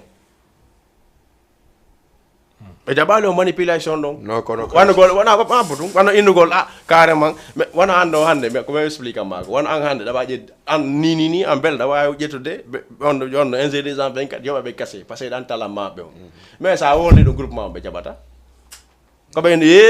non kuma pay ko gadday ko jaga jaay ɗen tati ɗa ko gadday ko nun ɗa c'est comme ça c'est toujours la même chose ko golle business voilà d'accord joni e nder management ko waɗɗa ko en personnellement ko paaji honno waɗɗa e artiste ɓen déjà ko paaji honno waɗɗa mi ja beaucoup d'artistes guinéen on ɓe ɗo ɗum manniɓe ɗo wonɓe ka saare ɗo je peux pas inugo oɗo ma non ko Labhaye Pooyi ko artiste ɓe hombo par ce que déjà mbeɗa wawi de parce que déjà ko homɓe a convoqué non acco jabo question non écoute-moi d'abord acco répondre la question mon temps mais alama pe godum moi je suis dans une formation d'abord ay jomi gaynal j'ai fait point 1 point 2 point 0 fo mi demande formation management mais mi gaynali mi natta kadi jetta arde jomina mi manager mi gaynali parce que c'est un exemple un des artistes qu'on a dit à combien d'artistes en Sénégal awata compte de 5 managers professionnels c'est pas normal ala ça manager ɗum ɗo non wodi si non parce que min ni ko ɓe wonna de formation il y a des managers mi tawan hande aussi Malay on a fait la même formation Yatfou on a fait la même formation a faami on a hande piiji pusno ton ɓe anda waɗema ɓe waɗi formation ɓe andi ko noni cadre par ce que min komi naati on formation mi andi piiji bus même les droits d'auteur piiji anda waɗema carrément même vous hande piiji bus ɗon haɗa ɗo artiste ɓe ñaama ɗi par ce que manque de professionnalisme par ce que ɗi conseil ji ɗi ɗumanoto ɗon ɗo normalement artiste jo marɗo fiche zone so waɗi ka concert mon avant de ƴawde prestation o signa signe o waɗon kase mon on jontom so wona ɓi ɗum bsda ɓe jonta mo waɗi reveni to parce que onon o yoɓa e BSDA o yoɓa e profession fi conseil ji monni ɗin noon fof no revenu artiste ɓe prestuɓe ɗon ɓe revenu ji maɓɓe non nder ton mais sa wona sa waɗari formation fi andugol ɗum noon fof kono développir non ɗum ɗo mi kalante ɗum ɗo ñande mi yawno BSDA ala ko ɓe wonnali men fiiɗum kono déjà ɗi ayi artiste ɗo ko ɗon waɗi siminoma ala kaydi ɗo si ɓe ala kaydi ɗo pour ɓe heɓu ɗum noon c'est des problème écoute moi non écoute na question heɓugo kaydi ɗo tun jontamba kat ɗumamandema déclaration ɗuma renseigne-toi un peu ko on kaydi joni fournissata piiji ɗin ɗon ɗo joni noon sa ala manager jo wonɗo compétent on go sikkude kañum carrément ko yagoyde digue belɗo mari concernant falata jango sou o anda ko no rewi nder to comment il va développer carrière artiste yetten goɗɗo ka ligne allo salamu aleykum waaleykum salam on jarama e kikalaje a jarama e mawɗo wi no wiyete no ɓutti no ɓuuɓi ba joni ko hajja jene Alpha Condé e Manabi Keita ko dilɗa le premier manager de Black Family sa anda bela mbi gayntaɓe birdi ma o ka wonde birdi naami ok voilà je vais revenir concernant des avertissement o Jamia Jamia no gasa haray ko tout récemment yimɓe ɓen andi fuɗɗi andude Jamia mais Jamia qu'ils ont créé depuis depuis 2014 parce que j'étais avec Black Family. Parce que disent ça me dit moi. Amantimo, il m'a tout dit plus fort il m'a Jamia. Est-ce que on a connu Jamia? Ko jam kono mi halita dum e pular sa. Sa anda do botto bo yino e makko. Hena hare ko joni o favorisimo. ɗo e wande hande nde inde nde mi ƴetti ɗo mawɗo mela nde inde no gata ni boyi no ça fait des années de mani parce que dudu be hande ko gido mama yandi yi ha mi sanji inde nden watinde duma famde ko yimbe be il faut be confondre ça n'a rien à voir avec le label mo wadi on donc juste inde o wadi o sanji o wati et structure et fi nouvel projet makon mais wata yimbe be confondre fi o wadi jamia ils ont des problèmes il y a des problèmes avec Magada wala tisbi wala MG wala godo hande kay tisbi you know do Magada do TMGUT Australia rido hande ti be fala be fuddi ke watti de black family jamia wona côté black family wona côté be wada projet mabbe black family mais ça n'empêche pas hande tiz si be wonti di tiz no mari droit yalgol wada projet makko parce que mo mari ko carrière solo mo yulti jam hiya est ce que non famde ko ɗum mi arno waɗgol éclaircir seeɗa acconga ke tawi mi det mi woni ga comité ara salamu aleykum toon merci beaucoup ok mawɗo meela silbateriɗo merci beaucoup allez voilà ci tawi ɗamari question hari mo ari ɗo yewde ko gayna ano yewde affaire management non si mi ko haalnimo mi explique ma ɗo wona management hande sa daari tant que andal honno woni management a wata développe de carrière artiste a faami parce que min piiji bus mi neɓino ka culture mi waɗi ɗuma mais ko mi waɗi on formation ɗon mi andi piiji ɓoy jakon ɗo comment ça se passe jako ɗum ɗo andi wonde nana tun artiste yaltiniɗo exemple son goto son ɗiɗi waɗi base nana ɓe nama 10 millions de dollars surtout les artistes nigériens maintenant ko sa waɗi ɗi formation ji andata ɗi mbuɗi on to iwata a faami parce que waɗa ɗo ni hay télé monen ɗuma normalement je dois signer droit d'image a faami ndaade ɗo fils zone an mi signe droit d'image ara ñande o yoɓa e VG awa min kadi paaru ngan ko yalta e ton parce que c'est comme ça parce que hande mana honno côté artistique ko mbuɗɗi yalta ɗo yanna plein est ce que a faami mais piiɗi go no woodi hande no woodi soit disant innaɓe kamɓe ko ɓe manaji sa wolniɓe ɗo fi piiɗi gon ɗon ɓenama ko on woni ɗum a faami andi min gonɗo andi ay wona concert mi organise no on to biscuiterie nden ñande mi anta première fois droit d'image ɓeɓe DSTV immino fiyargol Découvrez Évents y avait un blanc mo joguino fichier kala artijo ƴawo arana fichier ti signe droit d'image arɗo artijo ƴawo o taw liire ɗum o ga so tawi ɗumanni ɗumanda droit d'image so tawi absetta droit d'image si concert no joude kamɓe mbaɗa e publicité fiita image ma yaltu DSTV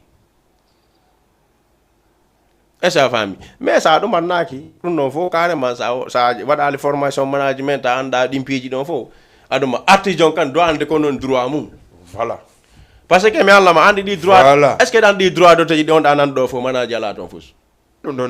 miɗo andi waɗa joni noon ɗim artisan hoore mum no doit hande ko noon droit ji makko ɗin kanko voilà ko honɗum woni fi makko ko honɗum honɗum o waɗa par ce que je te donne un exemple wano son goto ni aysa ɗum annike ɗo saɗa winde ɗo son min a bela watti ɗon badiane mina a wola seeɗa mina watti ɗo wuuri an mina wawi na wawi ɗuma honno na wawi signe de droit onno ko ɗuma comment onno ɗuma comment adresse o na wawi signe de droit comme si min kam mi tawama e compose ɗo son ma o si mi naɓi VSD anan arrêté ɗuma o mi yetta e mbuɗi anni guitariste jom ko ɗum mi nana o ɓenana ɗo ɓena no mi yoɓi yo mbuɗi andi mais waɗi signature makkon ka songan pourquoi mo mari droit parce que kan kadi wona ɓe anda hoorema ɓe waɗoɓe sonji ɗi l'ingénieur la kamɓe kadi ɓe arrêté ka VSD kala sommoɓe waɗi ɓe ma droit d'auteur ko ɗum wonde yaade ɗo e studio ɓenama son goto 1 million comme exemple les grands artistes ɗum anda hoorema yaade son wona hande le sayfon yaade son on a fait des sons ici à Dakar ici son goto son mo 1 million ça ni ɗo son 1 million ɓene parce que lui il a cédé les droits d'auteur ici do on non c'est dit droit d'auteur o so ay son o yalti kanko droit d'auteur ala namo toon parce que revenu ji ɗin fof ça revient à l'artiste mais bus anda ɗum yawgol la waɗa et puis ma ɗum kadi ma biyugol bit kadi kan internet a wawi de bit on ka internet ya sodamo légalement ɓe envoya ma ɗum on sooda papier ji ɗin ara par email signature électronique natta sa composé on son ɗon ɗa mari droit e makko hay si ɓe signalima ɗa wawi wadde preuve ji maɗi holla envoya mail o ngol go carrément an a soodu ɗuma waw ko fiyono so ɓe signalima youtube ɓe nayi addu preuve ji ɗi wollugo ko an jeeyi so ɗum ko ɗum waɗi ndaari waɗo directeur joni a yani waɗ ɗon je aucun droit d'auteur sur ces chansons la fiyon ɗum din non piiji fo no nga wata de andude sa manager ma yiltaake duma parce que artiste nga wata concentré jande e windugol taxi mani composer ma concentré da ka de golle manager ma on gadi ala c'est pas la peine. D'accord, mais est-ce que hande sa gayni formation ma formation jido da wadde ida wadi fasiyene rassemble gol artiste be anda be anna be droit non mi wata wara rassemble artiste be non na wayata artiste be exemple yer ko mi andi ko min kay manda be formation dun ko no mami wala am fami ko exemple mi rassemble artiste parce que mi alla ma pe ngotu kala manaje jeddo do 50 artistes indi be do foko mi woni manaje mabbe non na manaje go benno fo non min kadi mo savoir parce que ni min ka ko mi élève jo ñande ya mi anda hore ma mi jetti premier diplôme deuxième si mi andi ke 3 4e diplôme min ka na wayndi hande na invité Diama TV arena mari duma won na mari formation mo mi do waddo mi fala recouvrer non la événement min ka mi nodde yeru fala bon be management be fo yeru ko expérience ko mi hocci tonko ngay na buy mi ada mana be formation kambe kadi be anda partie de hande ko dum do droit jamendi avant mi mais pourquoi il a rassemblé ta guiné ngom fo e artiste be bo non andi question ma ko no ya donc do min ministre inu go rassembler artiste be fo mona manager ma be non wa tawde manager fo non mi alle go non c'est impossible woni ni woni an woni o c'est ça la vie ko dande ko fewne men ma wata wonde possible pour le mo enen pullo ni manda problème hondum em wata mobade mais pourquoi mi jonna ma 3 mais pourquoi ene de ngande wata mo de ngande ko noni mi jonna ma mi jonna ma 3 exemple hande numa nak fi o haali pula siko nande problème wondo don semaine passée na jamala wono do ande problème wondo do combien d'associations digue créado combien d'associations artistes créado kono frère tata pinga wada ma d'accord joni en araka dernier passé ne bataler men dayona il est 23h12 minutes Magada Bla Family 78 116 82 38 206 209 plus 54 on a ton ka émission Diama TV dernier do presque 9 minutes 9 minutes maximum Magada kono wi dano coordination hale pulal ayi engal sa entre kay woni entre la communauté guinéenne et la moyenne guinéenne layle to gadri wadaka jon non dun taw d'abord c'est ça fait pas plaisir au cœur on hande ene mbobe men si fotta ko no nginta pay ko fotu parce que on je te donne un exemple on hande ande de balde la ordinaire ni de kango président adres guinéen men do o wadi do émission spéciale futa o donno ko dande président on la ordinaire émission ande ko mbudan do dande émission do wuri calere kanko indo kanko président jeunesse guinéen fo Sénégal wonno comme woni joni voilà mais ata ko anda hore ma taw o wonno combien d'années modo non combien d'années plus 20 ans plus de 20 ans comme andi modo no gasa mi première fois mi ko mi yimo mi anda ko no wanno cérémonie bellan ko dawni wuri calere mais hade no faade mi wawa sina mi nodda mi na grand hande may be asko kongudi didi joni ni on sanzi président ne son cas combo woni président merci beaucoup et puis écoute d'abord ko do wadi ambassadeur nyande mi ambassadeur invité j'aimerais beaucoup participer parce que puis on faut communiquer ta kay ko yuru ka ambassade jamais da yana communiquer on hande ambassade donc kala ko watto me do communiquer allez pause allez assalamu alaikum allo on jarama de musibe no marsude jantu yettude Allah do ngi jantom alhamdulillah yettude Allah bombe ko pellel si sone noddude d'accord Sare parnet du Magada quoi kanko mande merci beaucoup menira selu dal ngoni ay bien alpha konde non big force à vous big force vraiment weltana Magada big force à toi par rapport kon da wadde fi communauté on et surtout kay fi jeunesse on be bawo ma bi kon da be wallude kon ma kon da en fait wallu gongol na forcément na de be piji mais kon ko wolta kon tawata be jentoto be yahore mabbe mu dum kadi ko ballal modja non quoi are singi bi wana wadi tato nayo sifama entrepreneur ok d'accord anda si don nande ko mone wolde nande men jentima voilà min sen hebbayno dido tato nayo wawbe wana wawda non hara wola be no duwirano conscientiser jeunesse son e yalta e o birdi gonga buy ko wolta ko parce que buy no do naata e sujet jara maîtrise anda jangana c'est ça jang landota ko anda ko ndu waddi dum fa fi réclame droit ji mundi on to dum hendu nabora ɗum ɗulle ɓuri wonde danger à faire en fait. Ouais. Aray ɗo weltana moƴƴa. Ok, merci Pellel. Ouais, courage à vous. On est ensemble frère. Ok Pellel, merci beaucoup. Ok, a famille wono hande joni hande ko doɗe litude ɗa ko yennugol hande surtout génération ɗo et puis ambassade nanga ambassade mi wonnoma joni miɗon alal noon question mi détaillema ɗum ɗon après fait ok wuri calere c'est à dire kanko no le président jeunesse l'union Guinée au Sénégal pendant 20 ans mo ɗum élection waɗali ñande o joni to ɓe nagara joguito donc kanka ɗo ala wadde activité ko jeunesse on faala yeehi ha e mum iwi joni ɓe ari ɓe inna joni yo o transition ar ɗo yo joni ambassadeur addama kesso ministre de la conseiller à la présidence en même temps ambassadeur voilà addama joni kanko ari fi rassemble Guinée mo fop o henni ɗum ɗo fop itte fuusa itte waɗe de haut conseil à l'étranger donc conseil on waɗa ɓe voti et pendant 22 personnes votuɓe ɓen 4 régions naturel on Allah waɗi kanko gagne kanko wori calere o woni le président de conseil à l'étranger ƴette goɗɗo mere allo on jarama ça va bien ça va alhamdulillah merci c'est qui c'est nous Ouzin ça va bien gars naka la alhamdulillah yaa si jàmm merci Ouzin kii benn sénégalais la boo xamante ni mu ngi côté Bargny fële la nekk ok d'accord voilà a faami joni noon Allah waɗi le 4 régions naturel on ɓe fotti mo kala du 2 3 jeunesse on addi jeunesse Guinée moyen Guinée étudiant ɓe médecin ɓe syndicat mo kala adda woni membre ɗum mo 22 personnes joni noon ko ɓen votata kadi ɓe nomma ɓe goto wona président Allah waɗi wuuri calere woni président conseil woni conseil joni joni noon maintenant kala ko conseil on gollata tawi kala ko Guinée on joni gollata ko ratation et conseil parce que joni o kanko woni kala le 4 régions naturel no fof kanko woni conseil kanko woni hoore mum joni tourne l'association le 4 régions naturel kanko woni hoore mum c'est à dire coordinateur maɓɓe ɓen c'est à dire moyen Guinée base Guinée famille j'ai compris ouais c'est à dire hande kadi ko ɓen watta ko ratation e makko o jonna fo wer après golle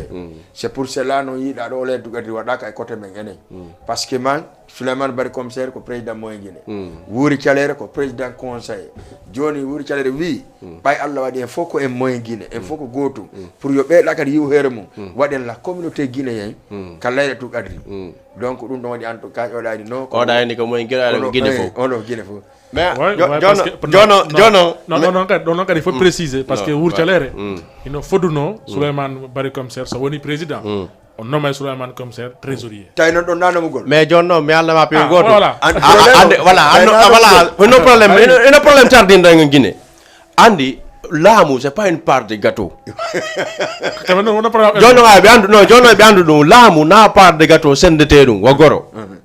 andi ko sa yehi goro ɓe ɗina hino geɓal laamu na geɓe laamu ko mérite awa joni noon wuuri calere kadi aussi kanko ande woni coordinateur o mais yo andu golle makko ɗen fuɗɗaki taw andi fiyon ɗum passé d'abord ɗum ɗon doit médiatisede avant mi Guinéen kala Guinéen joni ɗo Sénégal anda carrément wuuri calere woni ɗum ɗo ko hande c'est ɓiyo probléme ɗo ko ɗo wata wulita ɗo wata ɗuman par ce que nañande j'ai beaucoup mi anda combien d'années nangé Sénégal la première fois mi ambassade guinéen jono yawde émission lando ay wuuri ɗo mi windanimo min c'est pour la première fois par ce que moi mi weltori ha min ñande mi woni ka émission hay konto tigi de mi nodday woday question ni posing parce que en carte numérique fuɗɗike ɗo ɗuma on consulaire ye seeɗa acciti pourquoi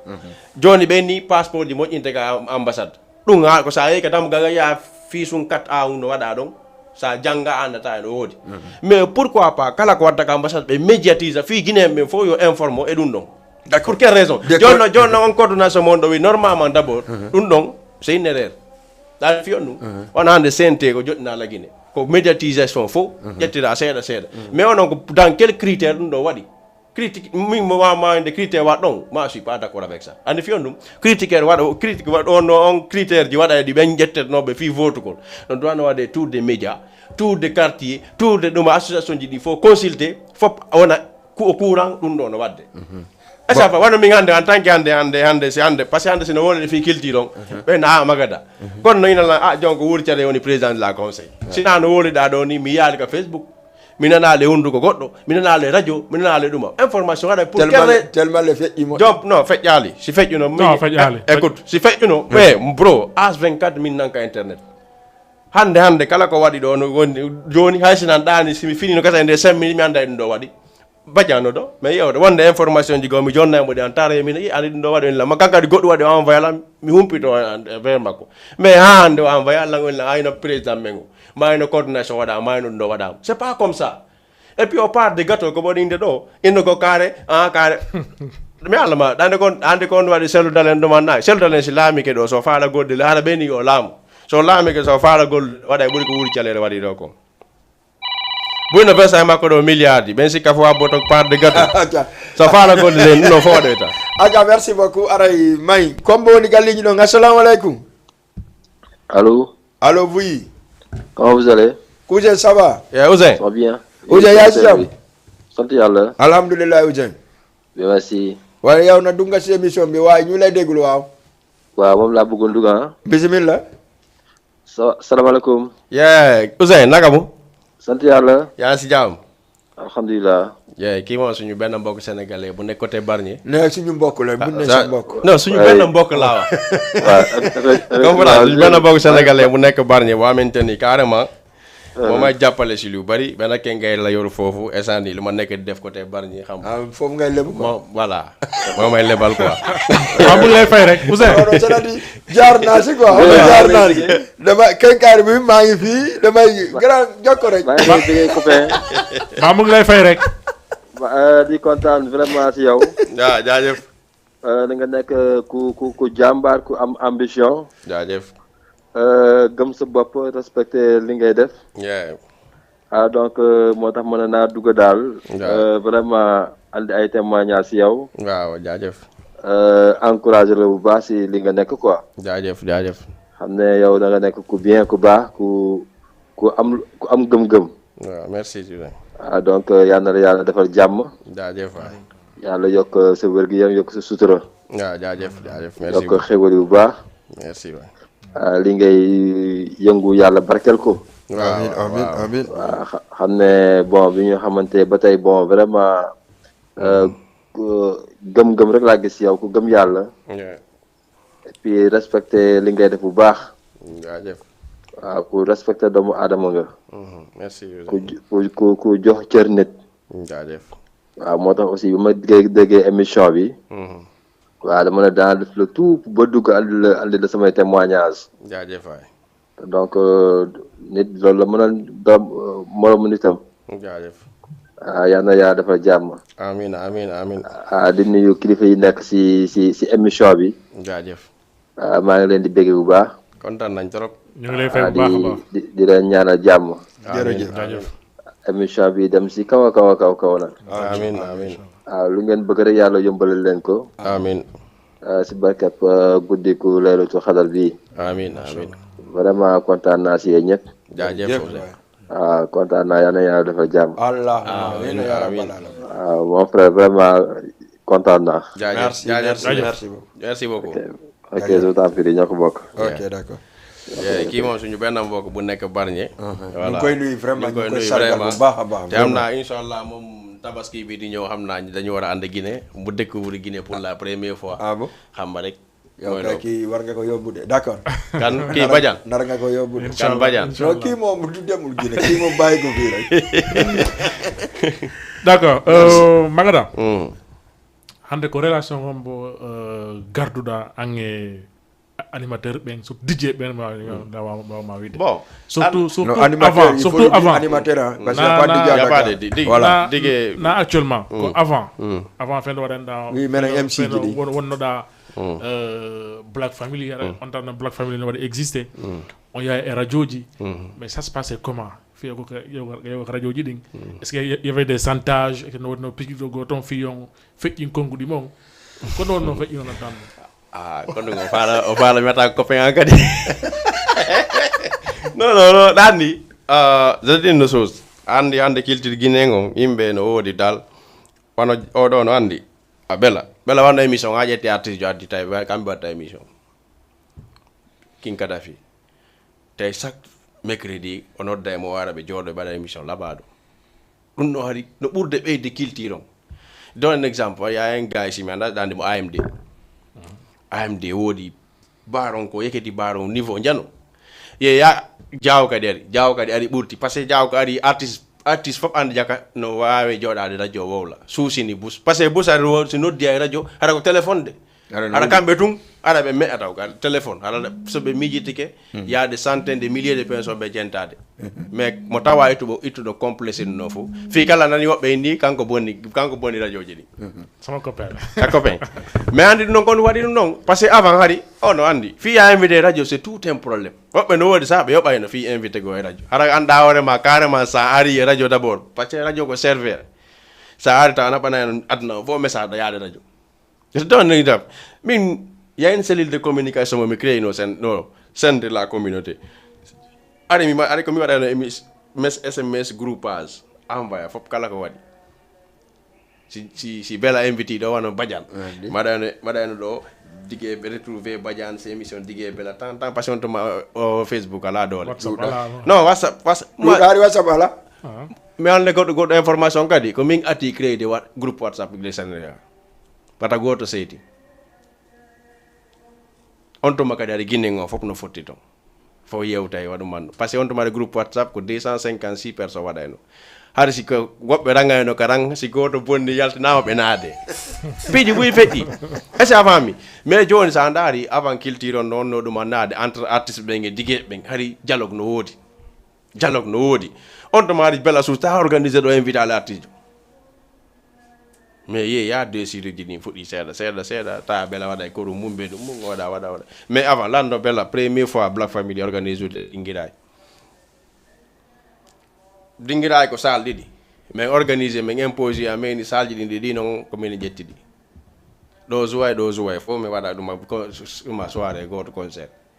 oni onon gonno do ngoli do mari salo dum presque wada 2000 personnes wada non meni me dido me fa me jelu me luirte woni ko do me jetti men jonni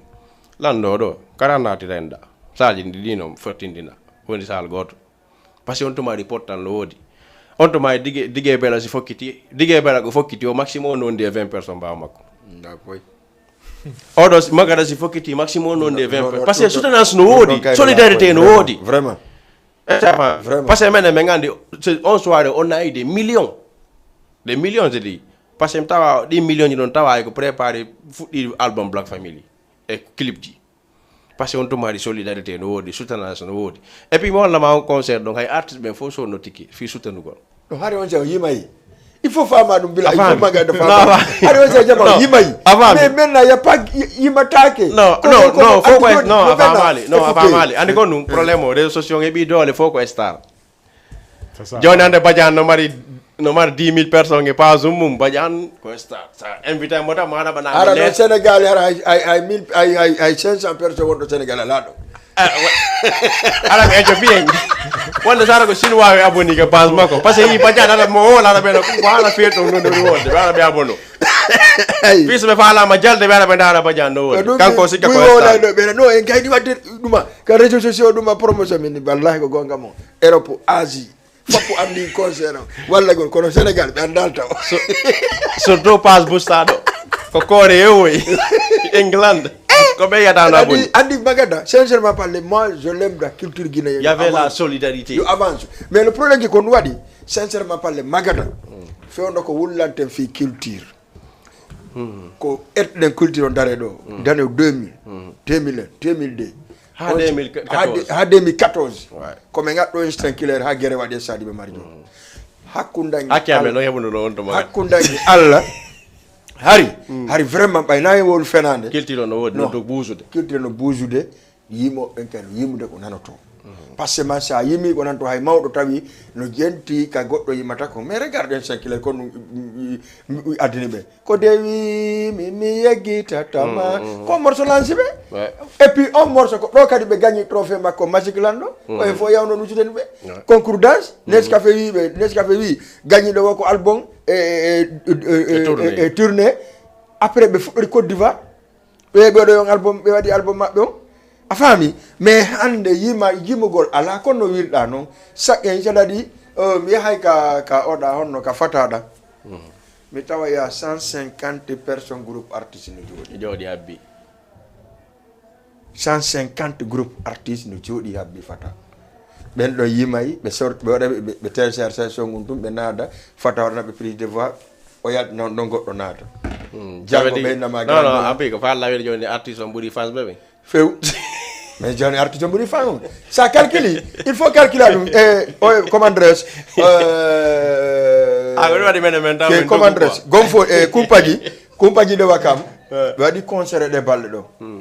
ɓe waɗi concert le 18 passé ɗo j'ai vu les images très bien mais sa daari a tawi sa daari ko daɗɗan tawɗa a tawa ya plus 20 30 40 50 groupe artiste nder to tawata fay ko ɓen tum fayda hebbini te artiste jo arda e tato artiste ɓe arta e manager mo e inna kadi ko minen noon mi yeɓinani artiste o essayez comprendre minen a suttanayme par ce que et puis kon tuma ko tour ɗum ɗo fof no ɓe sutinata ko tour hande noon ɓen ɗon fof daro yima morceau ɗi walla gooto a faami hana ɗa huuli gatti ange maɓɓe c'est pour cela que mi arta ka formation ka wiɗa ko maintenant mbiɗo joni émission men o waɗi ke diverji ɗin on samis après ça passe vraiment miɗo welti ka watta formation ko hiɗa andi le premier ɓay mi ƴetti micro grand théâtre andi joguiɗo lampo sa ƴetti micro ɗo allo kawni présentateur joni tum o fixay joguiɗo lampo o fixay c'est-à-dire so ɗiɗi à la télé par ce que jakari komi nilaarijo laaɓuɗo ɓay mi wi allo micro ɓe o fixement non d'abord miɗo ka ɓaawo rideauji déjà miɗo sikkude ɓe yitta rideauji ɗin mi feƴƴa e jako artiste jon tanki artiste on fuɗɗaki rideau yittaki mise à scène fof ko ɓaawoni a faami donc ko pojon yahowo sur terrain on tum woni ɗon mais drone ji ɗin fof kadi ƴawnoɓe ɓe jippina ɓen ka ɓaawo rideauji woni joni noon min miɗo haɓɓito ittayi mi feƴƴa non c'est-à-dire c'est la vérité magada ko ɗum angal formation hay rien d'am son manko ko a non gara ina ka fus la weltani jawo d'une part mais invite no mo ɗo o wi kanko na o DJ ko présentateur ça moi je l'aime ça wowlowo ko woni kon a faami par ce que ko ɗum o DJ ceerno bari mo welam mi ha ɓay mi wondi Bruce Louisa mais ha hande aya ta DJ ceerno bari ɓennamo DJ mais o jotta koye ɓawo platine wanima o mixa a faami kala ko animateur à 95% ko min waɗayno si mi ardi tijjani mi ñagan a faami te tijjani on ɗo le l'un des meilleur mixeur à part son DJ son on dit la vérité à part DJ son har ko tijjani on ɗo ɗum min mixeur kum pay ko guyata kum miñiranga te ko min holli kon ko ni waɗirte ko ni waɗde ko ni waɗde mi jooɗo men tako jonno mais yeyi grand théâtre ɓenno feƴƴi digeɓeno ɗo a faami mais yeyi ɓay mi fuɗɗike boy ɓay mi yeyi ɓay ɓe ittila ɓe inaɗo ko cheikh aranimni onni mi wuyima haɗa musi waɗi ko présentation moƴƴa minni mo hi o waɗi ni riɗoji ɗin woni jallal demal mi naati mi tawi salon fof no neɓɓiɗi ko téléphone ji tun ka huɓɓi woni e on lampo cikki e ora joni noon komi yeeyi wo lampon no jokkude a hulino après ko talki ɓerni mi talki anti talki wal kekoy o koye ɓerdani mi ayni tawi joguiɗo régime on dow tawi joni ko min ñaw yewta o wiya daro mi daro simi falama buujude na buusu joni ka talki mi woni o mi buusa so inni ko limite ɗon mi limita ɗon merci beaucoup donc feƴƴi prochaine fois ɓe noddimi an kadi anda holluɗa mawde directeur on ari jegui gayurni après directeur on ɓe yii andi ɓe waɗi ɗuma ɓe no woodi ka régime no woodi fof ko arisirte ɓe andi siɗa grand théâtre ay ɗumaji ɗi fof no waɗi en direct kono ko goɗɗo yiyata ɓe ari kadi ɓe noddimi ɓeni mi ar ɓeni o so tawi komi présentateur guinéen et tout ça ɓeni essayla wawi wadde formation min ɓe yii ɗan ɗo bari ko yata 3 mois mi yawi ɗum waɗa 2 heures de temps min ɗum e salon min pet e salon abi mi wonna no micro jogorte no micro on wallinirte ko honto si mi gayni présenté ko honto mi hammata ko honto mi haɗata si artiste jon ari o hewti ɗo ko honto mi wallinta micro on ɗo mi yaha mi tawa e artiste jom minna yo yaho par ce que artiste jom micro an on e micro maɓɓe wona gotum kamɓe jogui micro ji maɓɓe ni yomi yiw tun kaari woni arde a faami déjà wona min tun duwa wonde ko men ɗiɗo Magada ko yo daro ɓawan few Magada jogi fusée goto la jogi fusée goto si min ni kaari joni arde Magada no ando kaari joni arde koye Magada yahan ɓonɗo e arde o ara Magada ƴetta micro ji ɗiɗi kadi waali ɗon o jonnarte studio après ɗo e arde joni naatu min ara mi efface ke ka sur scène ko ɗum mi yiye woɓɓe goɗo ara joni no kirɗammi déjà et puis interdit artiste an hiɗa présentude min mi Magada haynola tum maƴa ƴawa ka podion innami bela ça va ça c'est l'interdit ɗum no jamanu do hande ɗum ɗon kadi ka côté présentation mais woɓɓe a sikkay so ari yonde a hiwraki ɓe haray ko probléme woni wadde donc ka côté formation vraiment ande tigui don exemple mi jonnama anecdote goto min kadi ko Black Family fuɗɗi nadde professionnel tigui ko min wonde e Idi Bari premier jour mais concert ko concert simbagoy mais ari oddiman taw on tuma mi ari mi gaari oto ngama e min cippi men naatiri doyi nandi simba on to men jotto eni laami min jooɗi o eni simba boisson jamin ndi waddi boisson men yari woni air prestation min gayni andi men woti gayno ko koye jama en ji jagaso gayni to men ukki o ni konno jooɗe ɗo en gayni ɗo nde ɗumanni oni o kombo jogi saabi o to min asa nan jogi saabi on ɗo woni ok jon a huɓɓinde o to ka ni oni a huɓɓini o to a cawere lanti o huɓɓini o toon par ce que mi on to guinde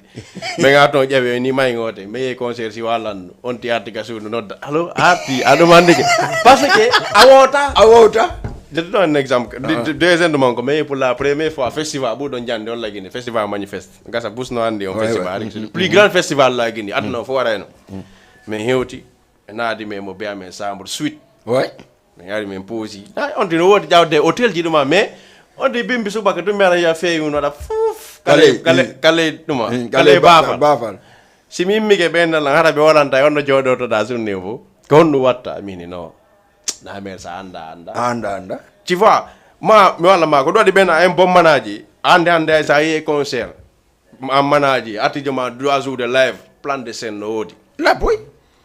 mission d'abord il va de demander plan de scène an andi mission be ma ben ko non plan de scène mabbe on ko donc envoyé ta promoteur jong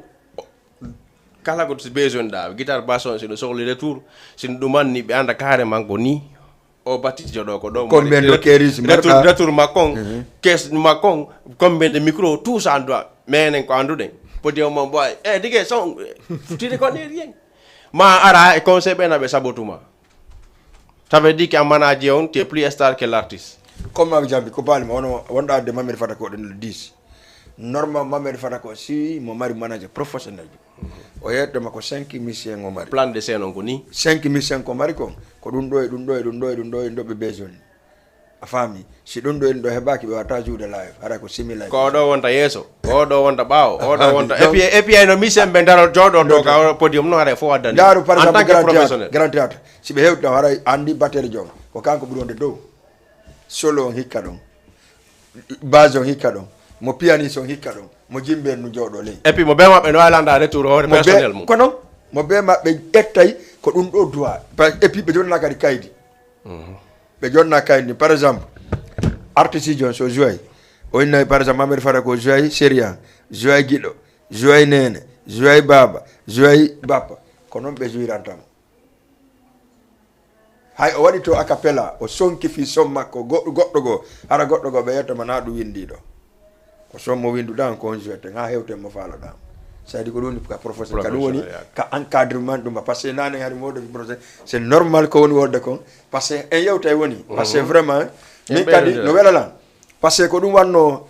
nde ɓe wino arfu waɗa formation seeɗa à moins anda ko honno micro ko honno hande mi hersata jama o yawgol haray ko say ko français luggunde nden ka wolete ɗon mi hertoyta ɗum ɗon probléme ala andi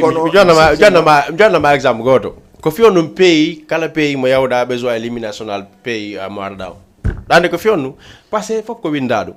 ko ɗum waɗi e musicien ko ɗum miya boy jogui piano je laguine ɗo guitare laguine ɗo anda hoorema c'est des amateurs ñande ɓe yeehi festival professionnel aɗa besoin de goɗɗo ma anda hoorema naɗuma ɓe waɗantama ɗum ko note jiɓe jonnatama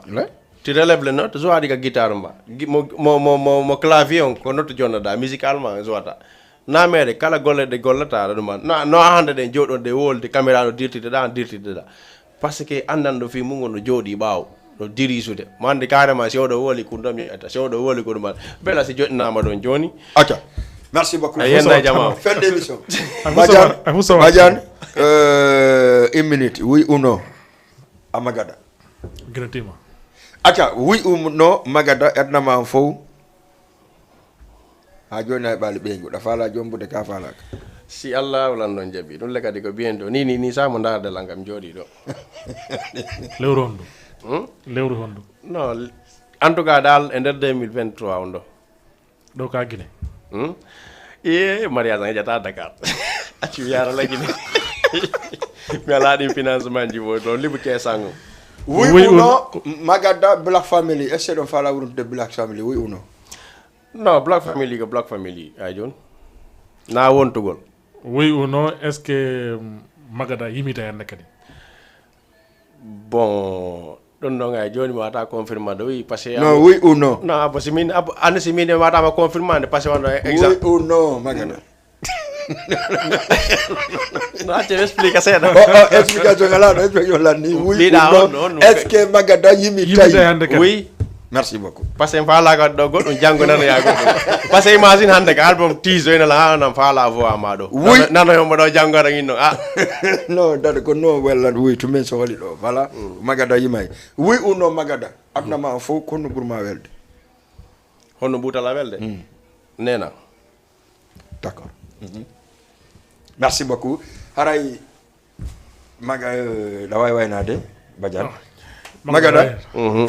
bon aray ni mi dandi des centaines de milliers de personnes darden travers internet ton aray nan euro surtout mais wombe surtout wombe lagine ben buyno darlan do ya Mariam honno Kalo Boubacar tu vois ande et puis mawdo mela aussi Ibson Draim Kila mam Thier tu vois aray Mariam be fobe yurama aray momi odo kadi Hasanatu aussi Hadja ɓe fof ɓe hiwra quoi Saudatu tout le monde aray et puis wonɓe takkoɗo ɓen fof kadi wonɓe jentade na hiwro usen kadi na hiwro kadi kala wonɗo supporde juma et puis aussi je vais fait yewti ɗo goɗɗum pese ɗo wonno komi falno soulignide seeɗa ay wano hande o télévision ɗo ko duwaɗo soutenede parce que c'est purement local a faami hande wona enen Guinéen ɓe gande kadi c'est des mentors de télévision ko oɗo ɗo waɗe mentorde par ce que oɗo ɓenta ko oɗo ni Foli Média ɓenta 100% Guinéen jeeyi vraiment ko Guinéen ɓe kadi adde waɗa émission hay si tawi woɓɓe no adde kadi waɗa émission ji gueɗe meɗen andi initiateur jon ko ɗuma par ce que ino ɗo wuuri naafimo jooɗi ɗo somin fotti noggo ko faaɗi o ko faaɗi mi heɓa hay siko 5 minutes yewtere o wolnalan ko ne makko mi wolnamo ko wonde makko wolnalan honno mi yiri minne mako ni e ni mi yiri non c'est important e neɗɗo kadi ko neɗɗo kadi mo townintinaki temo faala yo jama on fop won ko no comme no wodi no jama on fo mo ɓodiri ko ɗum addi ɗum ɗo mais si kadi piiji ɗo wanno hande ɗe mari commerçant ɓe buska sare ɗo wonɓe yaade par ce que mi dandi personnellement commerçant ɓe wonɓe yaade ka téléji jande yoɓade million fi publicité mais wanno hande so ɓe addi ɗo kadi ko publicité maɓɓe on feƴƴay ɓe renforce de kadi fi enen kadi Guinéen ɓe ɗo par ce que wanno hande en tori janggo yo Jama TV ƴettu immeuble aɗa dow ha ley kanko émission ji ɗin divertissé ɗumanno aɗa nan tori communauté on fof yo soutenu surtout aussi côté ambassade on kadi je vais préciser yo feƴƴin communication ji maɓɓe ɗi par ce que communauté Guinée on no marɗo probléme même pas par ce que pi gotum wona hande imagine joni ni min si fotirɗo e Guinéen jo majo probléme contre ɓe fewta sika ambassade fotta ka coordination fotta mi anda ombo woni ɗum ak fi jeunesse on et puis hande wuuri calel surtout kanko je l'attire son attention mo doa heɓude numéro vert mo kala Guinéenjo ko doa mo hendade cabinet makko kala maɗo probléme ka sare ɗo nodda wuuri calel directement en tout cas ɓe promoti men suma e maayi mi anda ko dimanche ɓe promoti en wiyata joni ɓe promoti en joni noon waɗa conférence de presse voilà pour que joni noon mi faala ɓe faala Guinéenjo wonɗo Matam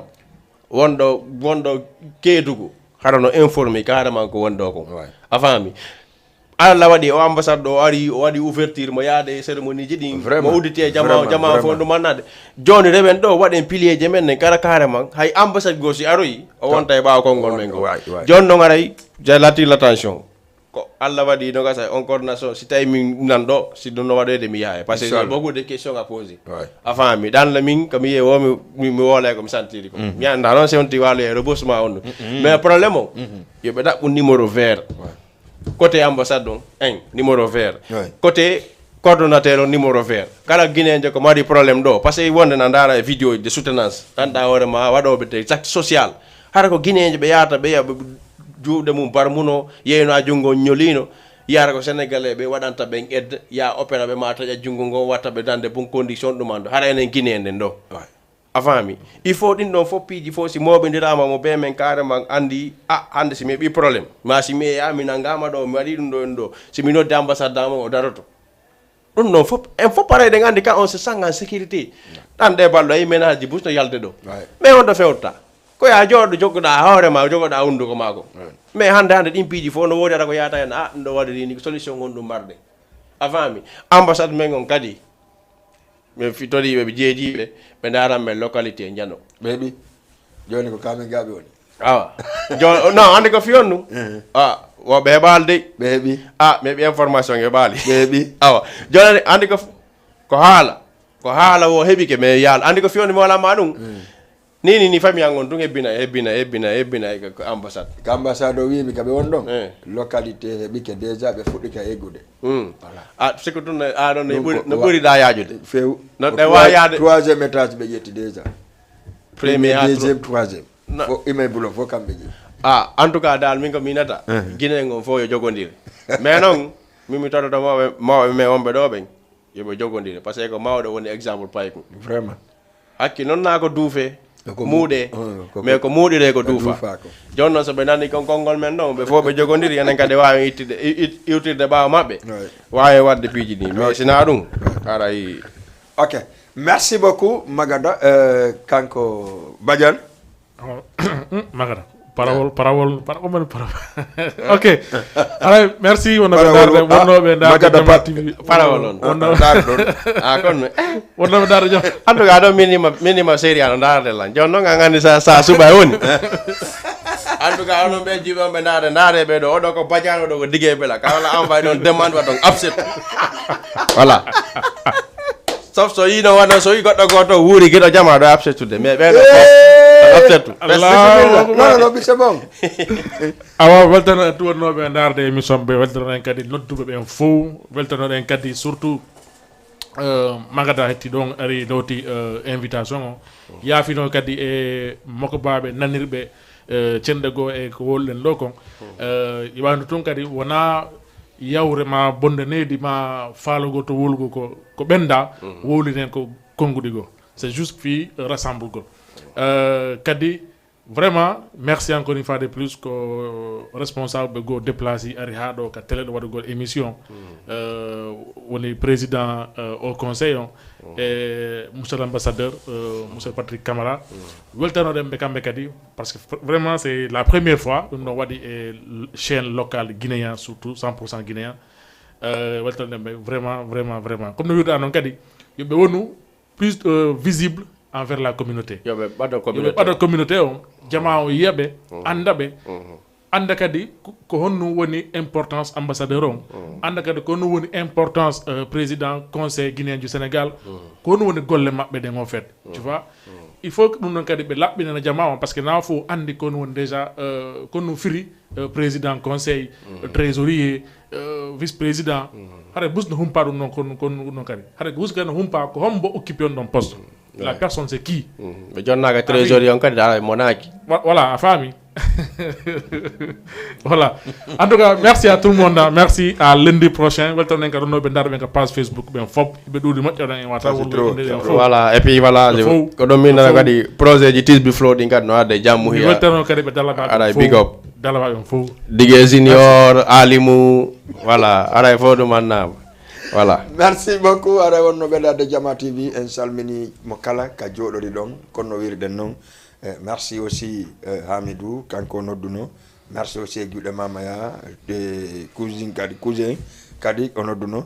ara en weltani ke jamma foppo na o ma o en accale e goto wiye lundi prochain kadi ko enen e woɓɓe go si Allah jaɓi ka ɗo ka numéro ɗo ndaare affiche ji ɗin men publié men annon kono e homɓe